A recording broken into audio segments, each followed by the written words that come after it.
0.8% 정도 올라가고 있습니다. 하나하나 한번 살펴볼까요? 증시가 어떻게 좀 진정되고 있는 건지, 크리스마스 진짜 며칠 안 남았는데 따뜻한 연말 조금 더 선물로 보내줄지, 이분과 함께 살펴보시죠. 증시 각도기, 매트릭스 투자자문의 곽상준 대표와 함께하는 개미스쿨 시간입니다. 안녕하세요. 네, 안녕하세요. 반갑습니다. 감사합니다 하고 벌써 가시려고 네. 하신 거 아니죠? 아니, 아까 새알에 너무 충격을 먹어가지고요. 어떻게 그 전에 아주 어릴 때 계란도 못 드셔본 메추리알 같은 것도 못 드셔봤나 봐요. 어떻게 그거를 새알로 생각하시나요? 새알이라고 하니까 새알인 줄 알았죠. 진짜 어릴 때 거의 뭐 미취학 아동 시절 얘기입니다. 어렸을 때 참 순수하셨군요. 네. 자, 곽상준 대표와 함께합니다. 오늘 보니까 증시가 따뜻합니다. 1.8%나 올라가고 최근에 증시가 계속해서 좀 변동성이 크잖아요. 네, 그렇습니다. AI 거품론이다 뭐다. 이제 조금 한숨 돌릴 수 있는 그런 시기는 됐을까요? 어떻게 보세요? 일단 두 가지 건이 있었죠. 오라클이 틱톡을 인수하면서 새로운 성장 동력을 얻어서 AI로 얻어맞은 거를 틱톡으로 회복했다. 아, 틱톡으로 회복했다고요? 네, 이렇게 볼 수가 있겠습니다. 그러니까 오라클과 컨소시엄이 대략 그 미국 틱톡의 지분을 50% 정도 갖는 계약을 지난 주말에 체결했어요. 그래서 그 건이 이제 이슈가 되면서 그 주가가 반등을 하는 계기를 잡았고, 뭐 여전히 AI 관련해서 이제 오라클은 계속 문제의 핵심에 있는 회사입니다. 여전히 일부 계약에 어그러졌고요. 그러니까 그 오라클이 가지고 있는 부채에 대해서는 여전히 안심할 수 없는 뭐 그런 상황이다. 대규모 AI 센터 계속해서 이제 투자를 하고 그거를 또 AI 서비스 개발사들이 많이 써야 하는데 네. 투자가 과연 지속될 수 있을까? 네. 이렇게 시장 또 의문을 계속하는 거니까. 네. 그리고 이제 또 하나 펀치는 이제 마이크론 테크놀로지가 실적을 발표했는데 네. 분기 주당 한 4.78달러 이 정도를 했습니다. 근데 230달러에 올라서 230달러니까. 예.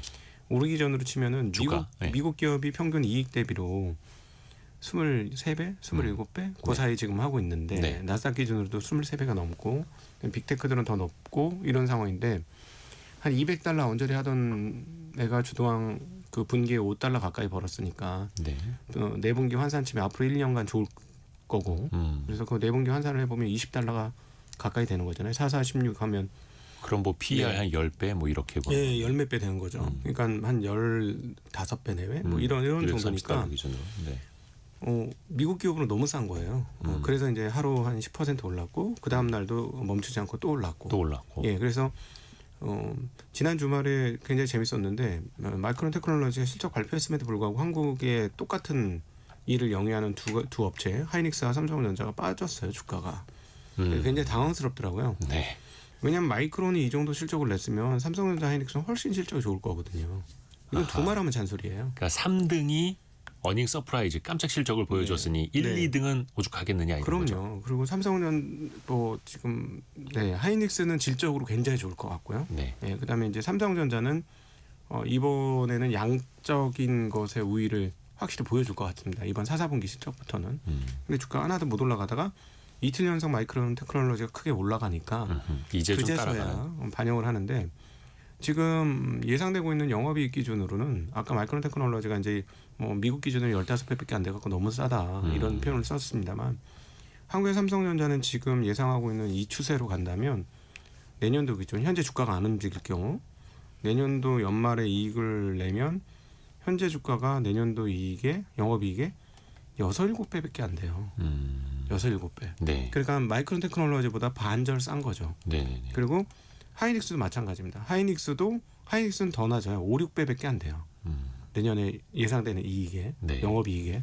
그러니까 뭐 오늘 반등은 굉장히 자연스러운 건데 사실은 그 외국인들이 요즘 뭐 롱숏 거래를 한다고 하지 않습니까? 롱숏을 두 개로 짝을 지어가지고 거래를 하거든요. 하나는 사고 하나는 공매도 하고. 예, 근데 어떻게 하냐면 같은 업종에서 해요. 그러니까 마이크론이 갑자기 너무 좋아졌잖아요.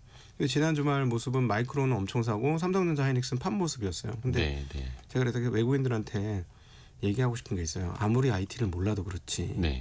좀 적당히 좀 합시다. 이런 얘기를 하고 싶어요. 왜냐하면 이익 격차가 너무 크고 이익의 질이 너무 큽니다. 게다가 내년도 중반 이후로 넘어갈 때가 되면 그동안 그렇게 그 HBM에서 부진을 면치 못했던 삼성전자도 꽤 괜찮은 실적을 낼 것 같거든요. 그렇죠. 그러면은 마이크론 테크놀로지 사장이 그 실적 발표에서 그랬어요.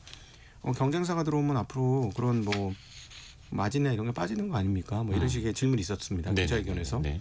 그러니까는 어떻게 얘기하면 그럴 턱이 없다. 우린 잘한다가 아니고 우리는 우리 길을 열심히 가고 우리의 마진율을 계속 지킬 것이고 우리는 지금까지 잘해오고 있다. 뭐 이렇게 얘기했어요. 네네. 경쟁업체에 대해서 거의 얘기 안 했습니다.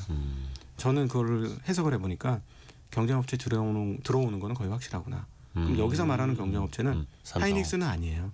뭐 하이닉스는 뭐 HBM 1등이니까요. 네, 원래 하고 있었으니까. 네네네. 그러면은 삼성전자가 진입을 하겠구나라는 그 뉘앙스로 저는 뒤집어서 보면 볼 수 있었고 삼성전자 들어오면은 아무래도 경쟁 3위 업체인 마이크론이 썩 좋기는 좀 어렵다.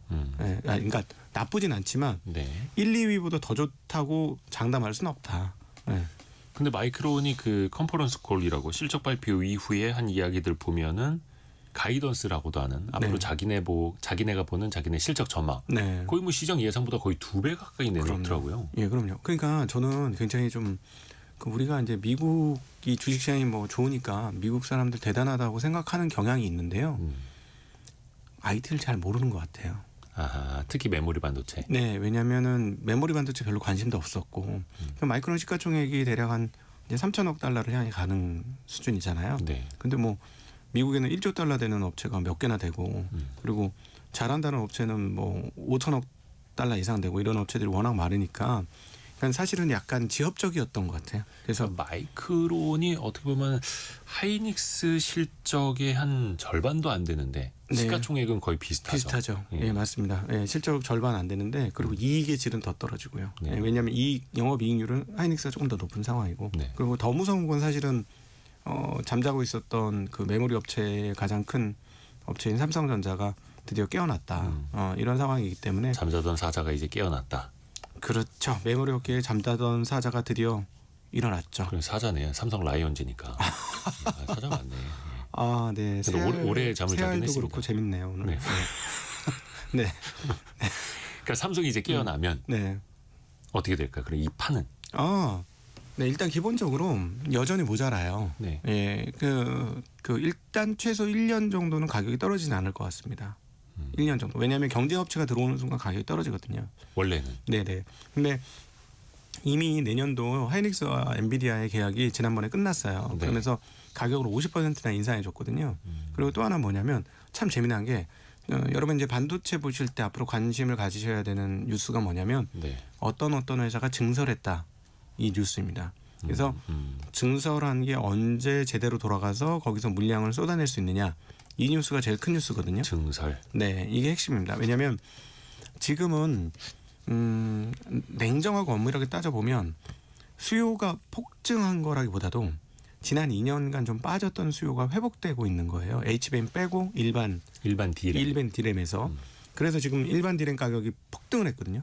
근데 일반 D램이 거의 2달 사이에 한 2배 올랐잖아요. 네, 지난 5월 달 대비로는 연초 대비로는 한 5배 올랐습니다. 네. 근데 그게 회복이라고요?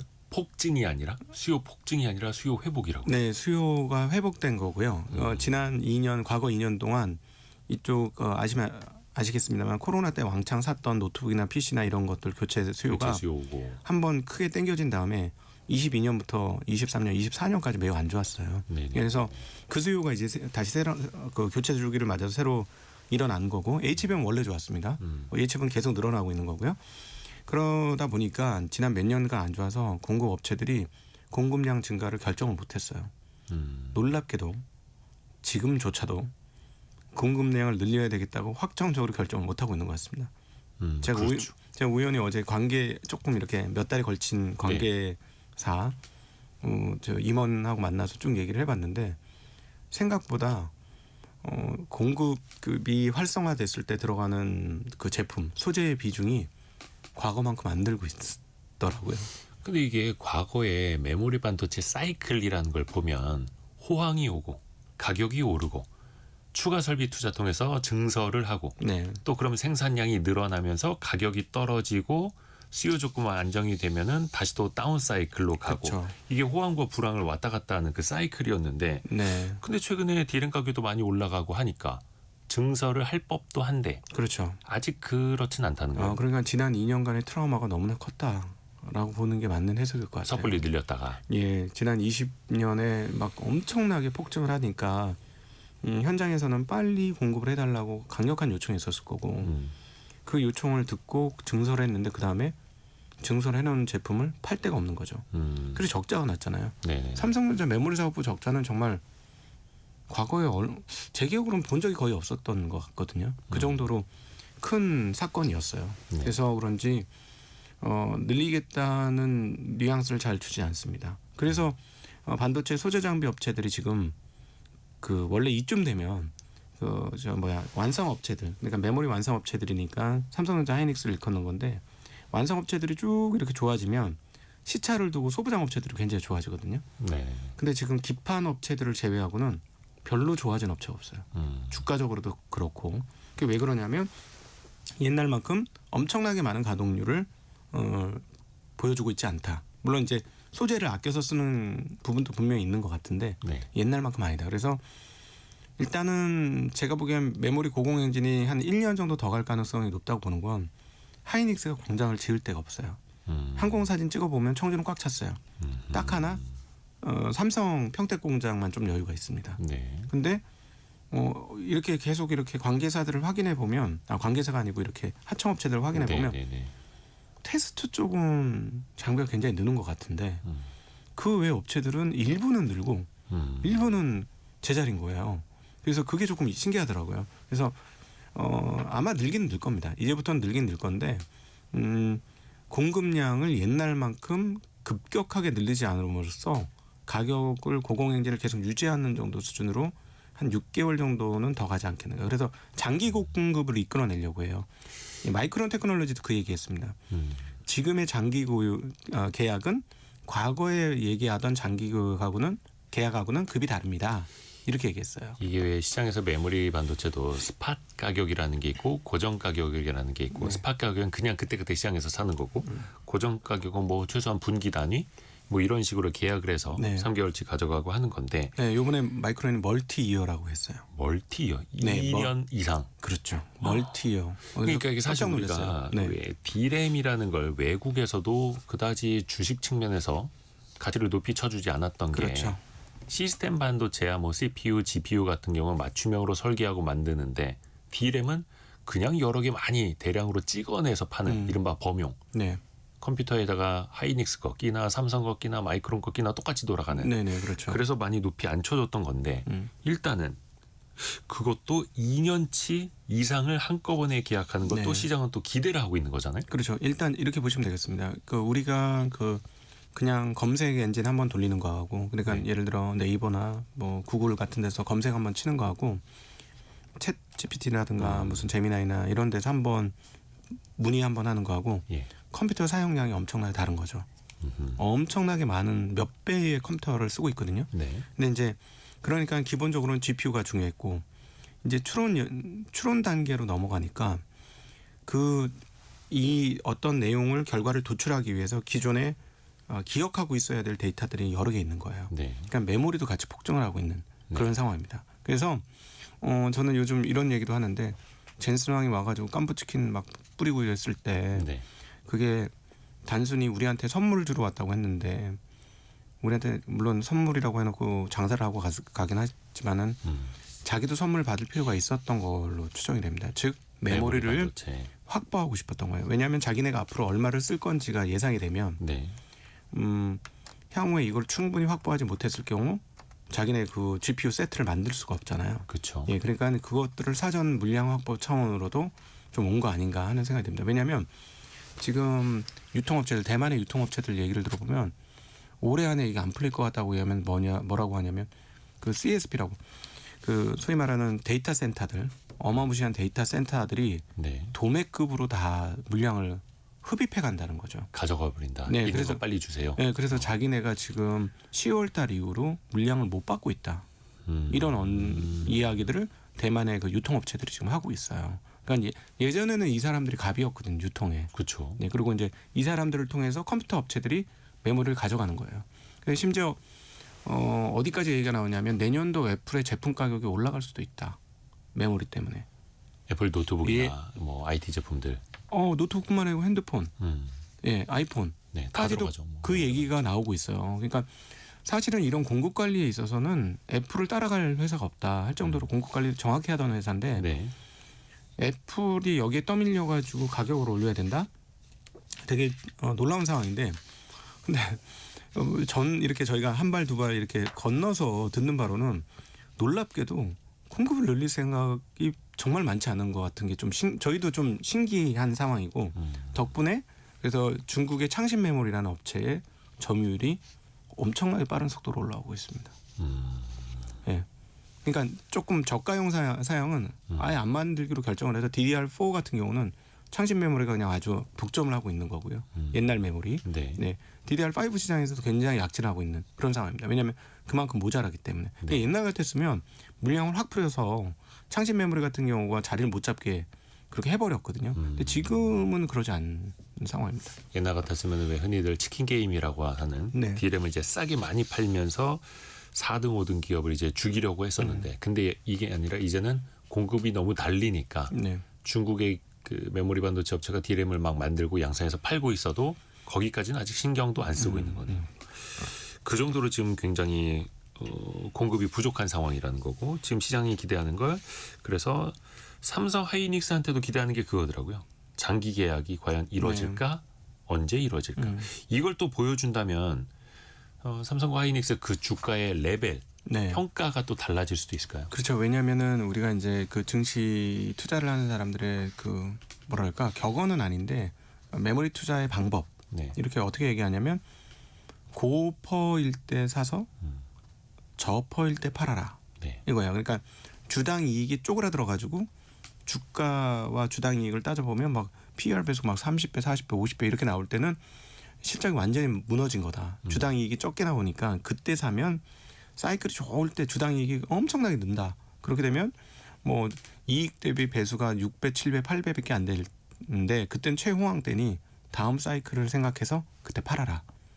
그러니까 보통 우리가 주식 투자할 때 기초를 배우면 저 PER 네. 그러니까 그 배수가 낮을 때 쌀 때 사서 네. 고 PER 배수를 높게 받고 있을 때 팔아라라고 배우는데 그렇죠. 이건 어째 사이클이 있는 산업이다 보니까 주가는 또 먼저 반영이 되고 네네. 그래서 오히려 거꾸로 해야 된다는 네. 거죠. 그래서 그 방식으로 따지면 지금은 팔 때죠. 완전 아까 말씀드렸죠. 이익 대비 6배 나와요. 5배 나와요 하는 건 이익이 폭증했기 때문에 그런 거거든요. 네. 지금. 근데 이번에 과연 어떻게 될 건가. 근데 저는 그 워낙 사이클을 많이 타기 때문에 고퍼에서 사서 저퍼에 팔아라. 이 틀은 맞는 것 같은데 어디가 저퍼인지를 잘 모르겠어요. 이번에. 생각보다 이 저퍼가 굉장히 뒤로 늘어질 수도 있겠구나. 그러니까 이 사이클의 고점이 얼마나 높아질까는 차치하고서라도 네네. 얼마나 더 계속 갈까 네네. 멀리 갈까. 네네네. 네. 그래서 그 특별히 그리고 또 이제 삼성전자 주주들이 우리나라에 제일 많은 주주들 그렇죠. 아니겠습니까? 예, 이 방송 500만 보시는 분 중에서도 한 5분에 1분은 삼성전자 주주일 것 같으니 제가 조금 그 말씀을 드리면 예. 많이 올랐습니다. 사실 많이 올라왔고 예전 같으면 이거는 팔아야 되는 시점인데 이게 끝이 어딘지 아직 결정이 안 났고 고르는 사이에 뭐가 하나 더 생겼냐면 전혀 생각을 하고 있지 않는 파운드리 쪽이 뭔가 조금 개선되는 기미가 좀 보이고 있어요. 반도체 위탁 생산 파운드리가 예. 그 미국 쪽에서 그런 기미가 조금 점차 보이고 있습니다. 그래서 완전히 적자 사업부거든요. 네.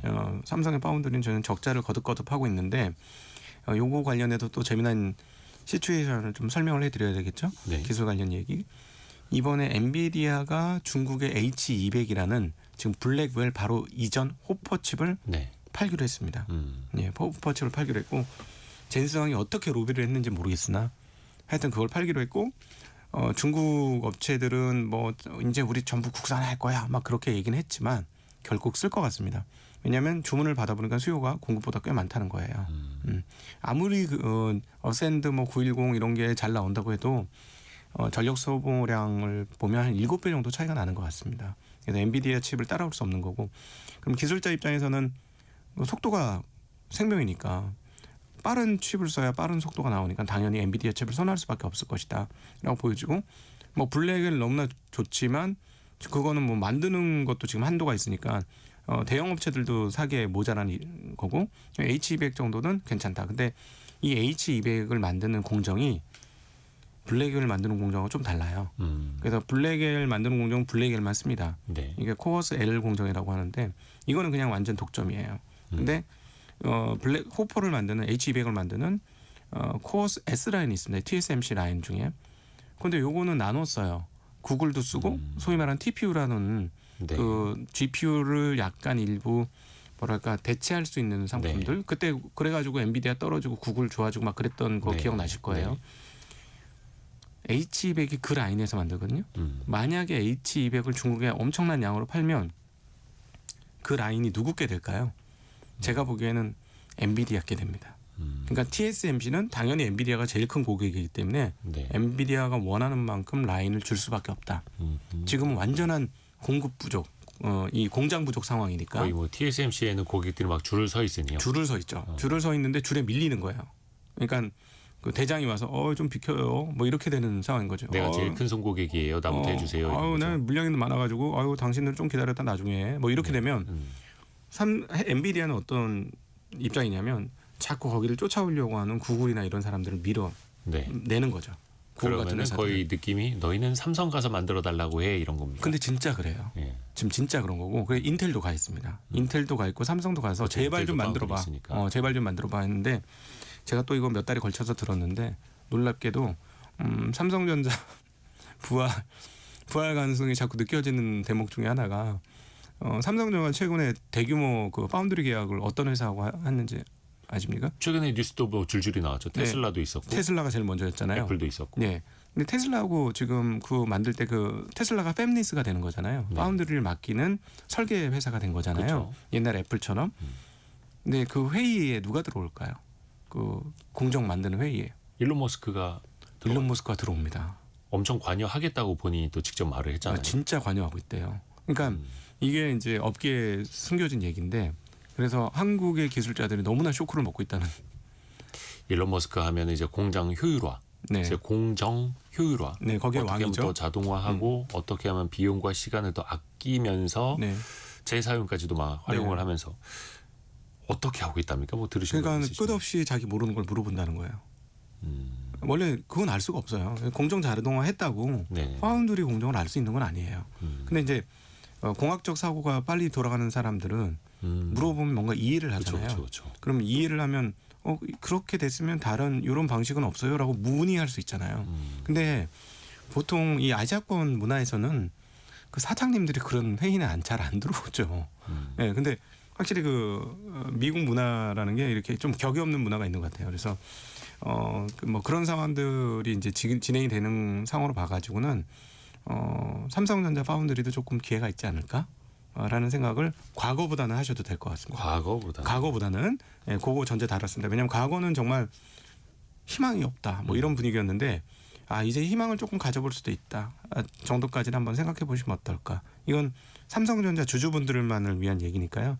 가려 들어주셨으면 좋겠습니다. 이거 업계의 뒷얘기라 검증 안 된 겁니다. 과학적이지도 않고. 네.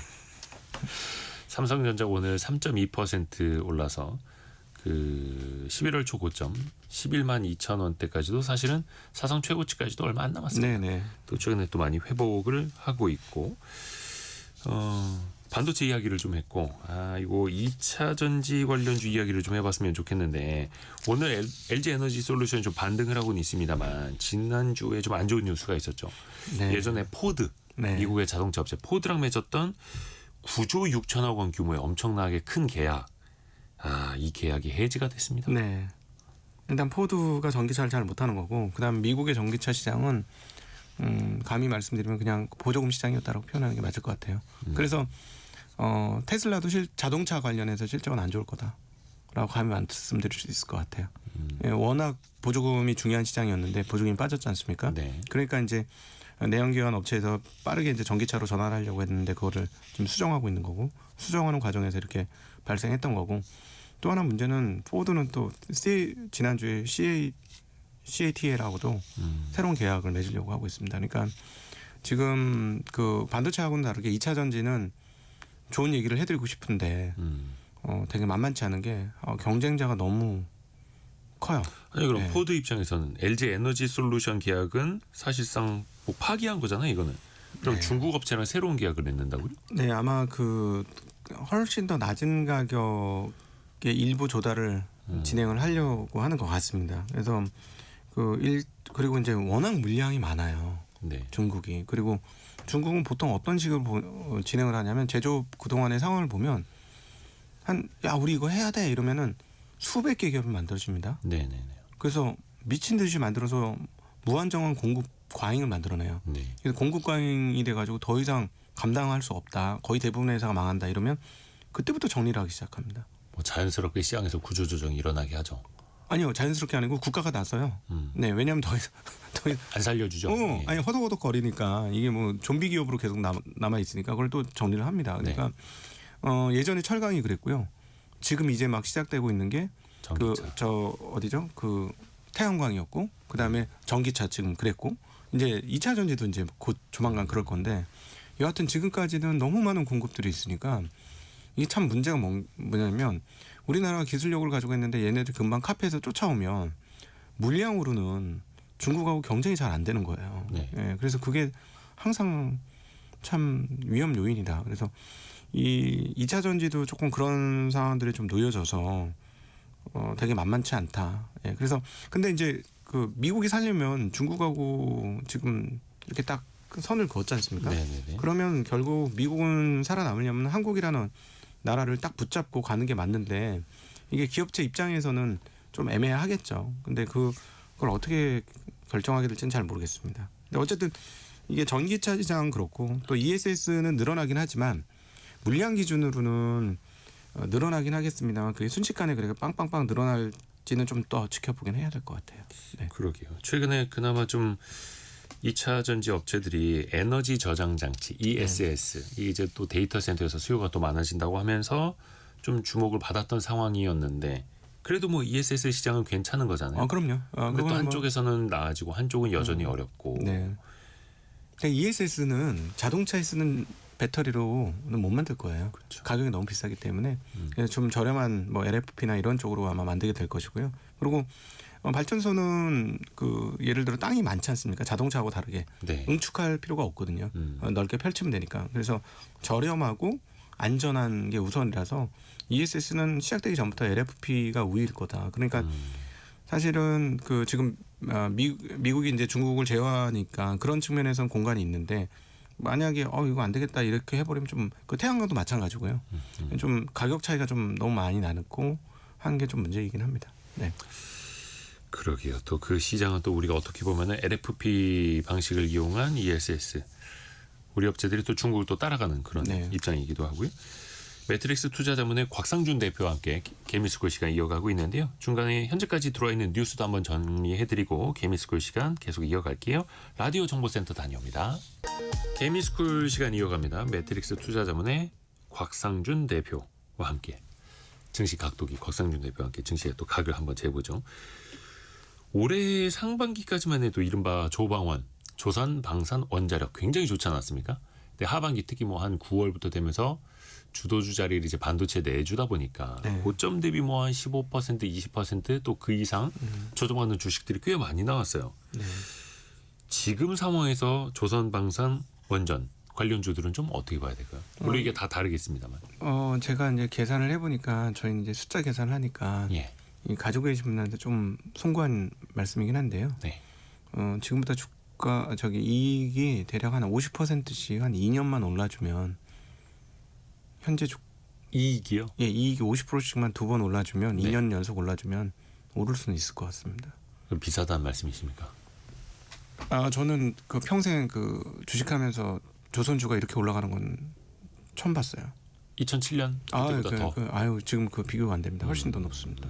왜냐하면 자동차 시가총액을 넘겼었잖아요. 아하. 예, 많이. 근데 이익은 이제 급하게 올라오고 있거든요. 예. 이익은 급하게 올라오는데 이익은 매우 빠른 속도로 올라옵니다. 지난 그렇죠. 수주 받았던 것들이 이제 실적으로 나타나는 시기니까. 3분기 실적 보고하면은 뭐 전년 동기 대비로 하면 뭐 기가 막히게 높은데 문제는 주가는 더 기가 막히게 오르는 게 그게 문제죠. 그렇죠. 예, 그래서 항상 그 이제 투자를 하실 때 하나 꼭 드리고 싶은 말은 이익이 증가하는데 주가는 어디까지 증가했는지를 확인하셔야 돼요. 그러니까 항상 선 반영이라는 게 있지 않습니까? 네. 그래서 너무 좋은데 현재 여팡 너무 좋고 앞으로도 되게 좋을 것 같은데 주가의 속도가 그것보다 느린지 아니면 동행했는지 아니면 빨랐는지 이걸 꼭 구분하셔야 되거든요. 네. 근데 얘들이 좀 빨랐습니다. 그리고 그 미국의 이제 조선 군수 장비 업체들까지 수주할 것으로 예상이 되면서 굉장히 빨랐어요.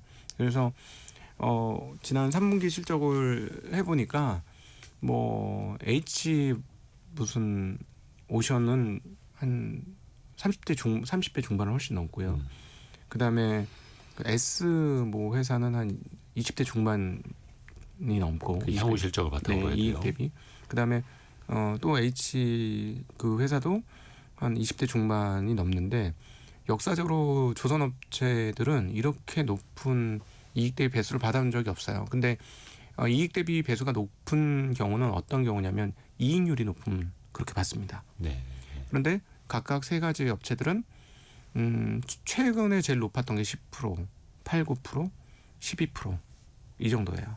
이익률이 그렇게 뭐 나쁜 건 아닙니다만 네. 또 그렇게 높은 건 아니다. 네. 왜냐하면 이제 주가 수익 배율이 되게 높은 상황에서 봅니다. 네, 그렇죠. 그러니까 보통 우리나라에서 이런 정도의 가격을 받는 회사들은 영업이익률이 거의 한 20% 가까이 돼야 하거든요. 네. 예, 이익률도 계속 올라오고 있어요. 다행히 굉장히 좋은데 그리고 지난 주말에 수주한 가격들 보니까 많이 올랐습니다. LNG 가격 같은 경우는 3년 전만 해도 대당 한 2억 달러, 심지어 옛날에 아랍에미레이트 한 거는 1억 8천 달러 네. 이렇게 받았었거든요. 근데 지금 한 2억 5천 달러가 넘어가고 있어요. 대당 많이 올랐습니다. 네네. 아주 좋고 훌륭한데 그때하고 비교를 해보면 주가는 몇 배가 올랐어요. 그 이제 격차가 좀 있는 것이죠. 이거는 이제 조선업체는 앞으로도 수주는 좋을 거고, 그다음에 이익은 엄청 좋을 거고, 미국 군함도 받을 거고 다 좋습니다. 다 네. 좋은데 현대 주가보다 더 오르려면 2년 연속 한 대략 한 50% 정도씩 이익이 증가해야 된다. 그러면 더 많이 오를 수 있다. 그렇게 생각은 하고 있습니다. 그렇죠. 그리고 또 그 호재 뭐 미국의 군함을 수리하고 또 네. 건조까지 하는 것도 어느 정도 또 가격에 또 반영이 되어 있는 또 주가. 그러니까 주식이라는 거는 그거를 제일 잘하는 회사가 일론 머스크의 그 회사인데 지금 참 재밌잖아요. 그 스페이스X가 상장된다니까 테슬라가 올라가잖아요. 그렇죠. 아니, 둘이 테슬라하고 저기 지분 관계 직접적으로 없죠. 스페이스X는 어머님만 같을 뿐이에요. 네, 일론 머스크. 형제는 아니야. 예. 둘이 형제는 아닌데 형제처럼 지금 움직이고 있거든요. 그 되게 넌센스한 거예요, 사실은. 예. 그리고 오히려 테슬라 입장에서는 이번에 이제 델라웨이 법원에서 그 지분율 올려주는 게 통과가 됐습니다. 방금 네, 얼마 네, 전에. 그렇죠. 근데 그 일론 머스크 입장에서는 스페이스X에 신경을 더 쓰면 어떡하지? 라는 거 테슬라 입장에서 한번 신경 써보셔야 되거든요. 테슬라 주주들은. 근데 그런 거 신경 안 써요. 그런데 그 왜 그러냐? 그 다 꿈을 꾸고 있기 때문에 그래요. 꿈을. 테슬라가 마치 스페이스X를 타고 달나라갈 것 같잖아요. 지금 현재 시츄에이션은 네네. 얼마나 아름답습니까? 네. 인간이 꿈꿀 수 있는 최고의 꿈 아니겠습니까? 이제 꿈을 꿀 수 있을 때 주가는 좋거든요. 근데 현실이 맞닥뜨리면 현실은 생각보다 냉혹하거나 차갑죠. 아니면 숫자 중심으로 되는 거고. 그래서 테슬라도 지금 어떤 상황이냐면 이번에 분기 실적 뭐 뚜껑을 열어보면 알겠지만 아까도 잠깐 말씀드렸지만 지금 보조금이 없어져서 자동차가 그 예전의 성장률을 달성할 수가 없어요. 그러니까 그 남들 다른 전기차보다는 훨씬 뛰어난 실적을 보여줄 수는 있겠으나 그러나 뭐 압도적으로 과거 대비 이렇게 상승하는 흐름은 보여주기는 어렵다. 그런데 현재 주가는 압도적으로 상승할 걸 보여주는 거고 또 하나는 꿈이 있거든요. 로봇, 자율주행 네. 이런 꿈들이 있어요. 그래서 제가 하는 말이 뭐냐면 테슬라는 이게 실현되지 않고 꿈에 있을 때 주가가 제일 좋을 거다. 네, 실현되면 큰일 난다. 예. 왜냐하면 로봇 택시가 시작하고 전 세계 쫙 깔리는 게 아니거든요. 단계적으로 깔리니까 로봇 택시를 시작하면 수익이 단계적으로 올라올 겁니다. 그렇죠. 예, 그래서 그런 것들이 문제고 또 하나 미국에서는 단계적으로 이루어질지라도 예를 이익 단체와의 싸움이 있는데 해외에도 테슬라 로봇 택시가 다 쫙 깔릴 수 있을까? 그것도 또 문제거든요. 우리나라 같은 경우도 보면 전기차 전환율이 되게 빠른 속도이긴 합니다만 테슬라의 그 자동차 FSD를 다 깔으려면 다 전기화돼야 되거든요. 그리고 소프트웨어를 깔 수 있는 하드웨어가 준비되어야 되고. 네. 근데 지금 현재 주가를 보면 그런 것까지 다 이제 좀 꿈꾸는 그런 내용들이 있어서 항상 주가를 보실 때 꿈속에 있을 때는 좋아요. 근데 꿈이 깨지만 않으면 제일 좋아요. 근데 꿈이 깨지면 그러니까 여기서 깨진다는 거는 와장창 깨진다는 게 아니고 잠을 깨는 거예요. 잠을 깨고 나면 이제 현실이 닥치는 거죠. 그건 항상 감안을 하셔야 됩니다. 그래서 항상 우리 인간도 뭔가를 기대할 때 훨씬 더 많이 설레듯이 주식도 항상 그렇게 먼저 앞서가 있고 그게 또 얼마나 앞서가 있는지를 봐야 그때부터 또 가치 투자도 또 가능한 거죠. 코스닥 이야기를 좀 해볼게요. 최근에 그래도 코스닥이 좀 올라오기는 했습니다만 여전히 뭐 부진한 상태이기는 합니다. 뭐 928선이면은 기준점 1000에도 1996년 수준에도 여전히 못 미치는 그런 코스닥 지수니까요. 물론 개별 종목 시장이기는 합니다만 정부가 계속해서 코스닥 시장 개혁하겠다라고 이야기를 하고 있습니다. 2029년까지 코스닥 기업의 10%를 퇴출하겠다는 목표도 세웠고 다산다사 시장으로 만든다지 않습니까? 많이 네. 태어나고 많이 또 상폐될 수 있는 시장. 좀 어떻게 보세요? 좀 제대로 좀 코스닥이 고쳐질 수 있을까요? 일단 방향은 잘 잡은 것 같습니다. 그러니까는 그 2007년도 한국 주식시장 2,000포인트 처음 막 찍고 좋았을 때하고 네. 2024년도 떨어지는 2,000대하고 비교를 해보면 지수는 큰 차이가 없습니다만 시가총액 차이는 2배가 넘게 차이가 납니다. 예. 지금 그러니까, 코스닥 시가총액 다 합쳐도 삼성전자 하나가 안 되죠. 네, 그러니까 왜 이런 일이 벌어졌느냐라고 보면 이거는 뭐 코스닥만 그런 것도 아니고 다 이제 거래소도 마찬가지인데 우리나라가 말도 안 되게 상장을 많이 시켰다는 거고 상장만 많이 한 게 아니고 쪼개기 상장도 많았고 그다음 유상증자도 많았고 작은 공급 많았다는 거죠.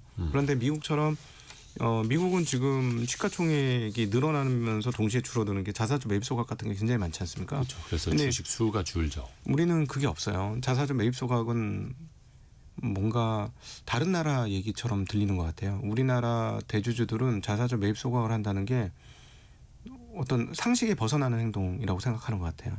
네, 그 정도로. 근데 이거는 산업이 성장할 때는 맞습니다. 그 말이. 왜냐하면 자금을 더 효율적으로 쓸 수 있는데 왜 자기 주식을 태워 팔아, 태워 없애. 왜냐하면 그걸 더 좋은 데 쓰면 되니까.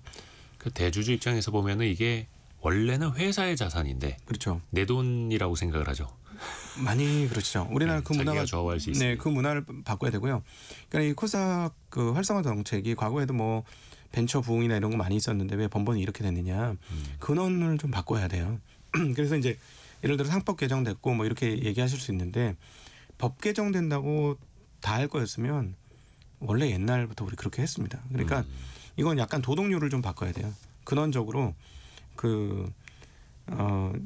안 되는 기업을 퇴출시키는 건 되게 좋은 방향입니다. 앞서 말씀드렸듯이 우리가 지수가 제자리임에도 불구하고 시가총액 2배 된 거는 그만큼 물타기가 많이 됐기 때문에 지수가 못 올라간 이유이기도 하고 그래서 우리는 뭐 인덱스 투자하면 미국처럼 좋은 결과 얻을 수 없는 이유이기도 한데 그래서 이제 퇴출을 늘리는 거는 맞는데 그 진입을 시킬 때도 좀 엄밀한 잣대에서 애초에 상장시킬 네, 때. 진입을 시켜야 된다고 봐요. 그러니까 벤처기업 살리고 그렇게 하기 위해서 진입을 시키는 것까지는 좀 이해는 되는데 우리나라 문화가 뭐냐면은 상장하는 걸 영어로 리스팅한다 그러네. 네네. 등록된다고 하는데 예.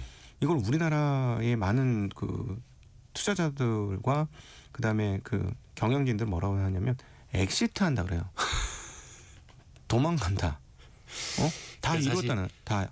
상장을 한다는 건 네. 공개 모집을 해서 공모 자금을 받아서 회사가 더 커지기 위해서 그렇죠. 투자를 하기 위해서 더 이제 네. 상장을 하는 건데 대부분의 기존 투자자들이나 대주주들이나 엑시트하기 위해서 네. 상장한다. 마치 그 하나님께서 6일 동안 세상을 창조하시고 7일째 되니까 쉬었다. 뭐 이런 것처럼 이제는 쉴 거야? 아니 그 쉬실 분들을 자꾸 상장시키면 안 되는 거예요. 네, 그래서 혹은 회사 매각하기 위해서 상장하시는 분들도 많고. 네 그리고 또 일부는 주가 누르기를 해서 승계를 하기 위해서 오히려 네. 이제 상장을 해서 주가가 떨어지면 훨씬 더 싼 값에 증여를 할 수 있으니. 네, 시가로 상장을 할 수 증여를 할 수 있으니까 그렇죠. 그런 방식으로 지금 하고 있는데 그런 어떤 문화의 토대를 좀 갈아엎어서 좀 새로운 땅으로 만들어 주시면 하지 말래도 사람들이 와서 합니다. 왜냐하면 지금처럼 돈 가치가 끊임없이 떨어져서 어떻게 하면 내 돈을 좀 잘할 수 있을까? 아니 지금 젊은 세대들이 코인 시장에 얼마나 많이 갔습니까?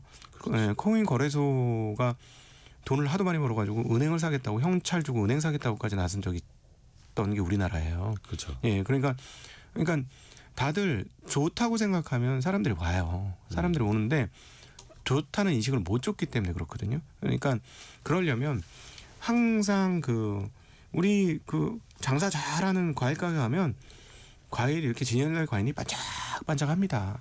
이뻐요.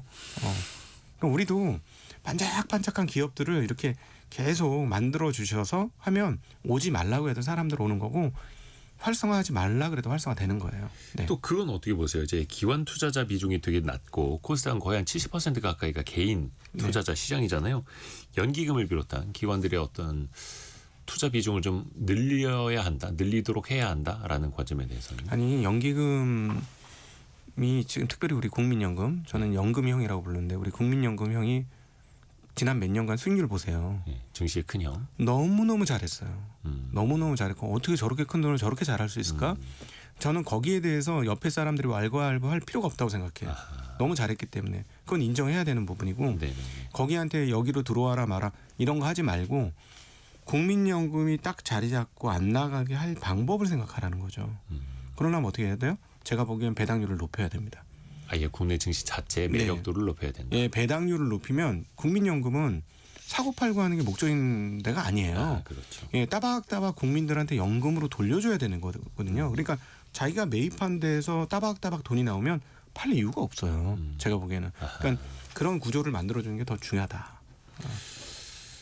배당을 통해서도 주주 환원도 또 많이 하면서 아예 팔 이유가 없는 그런 주식, 그런 주식 시장으로 또 만들어가면은 뭐 자연스럽게 또 신규 자금도 들어올 테니까요. 그럼요.